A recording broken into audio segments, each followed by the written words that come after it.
నిండుగ కరములు బంగారు గాజులు ముద్దులొలుకు పాదమ్ముల మూవలు గలగల గలమని సవ్వడి చేయగ పీతాంబరముల శోభలు నిండుగా సౌభాగ్య లక్ష్మీ రావమ్మ.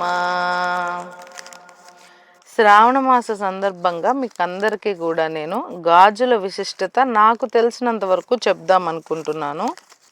గాజులు ప్రతి ఆడవాళ్ళకి కూడా సౌభాగ్యానికి గుర్తు.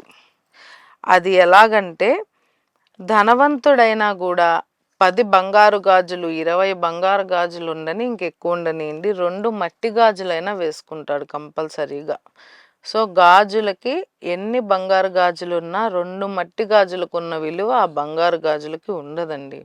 ఎవరైనా మన ఇంటికి వచ్చారనుకోండి, పసుపు కుంకుమతో పాటు తాంబూలంలో గాజులు కూడా పెట్టిస్తాం మనం ఎక్కడికైనా ఫంక్షన్కి వెళ్ళినా కూడా. తర్వాత మన అమ్మవారికి చేసే పూజల్లో కూడా పసుపు కుంకుమ ఎంత ముఖ్యమో గాజులు కూడా అంతే ముఖ్యంగా మనం పూజలో పెడతాము. గాజుల మాల అమ్మవారికి వేస్తాము. అంత ప్రత్యేకత ఉంది. పసిబిడ్డలకు కూడా దిష్టి కోసం నల్ల గాజులు వేస్తారు.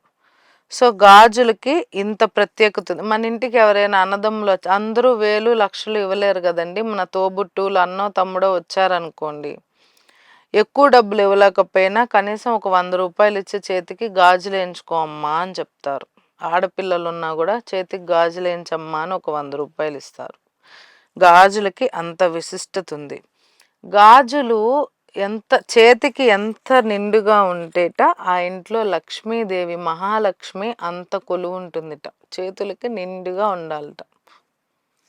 ఈ వీడియో కనుక మీకు నచ్చినట్లయితే like, share, subscribe to our channel.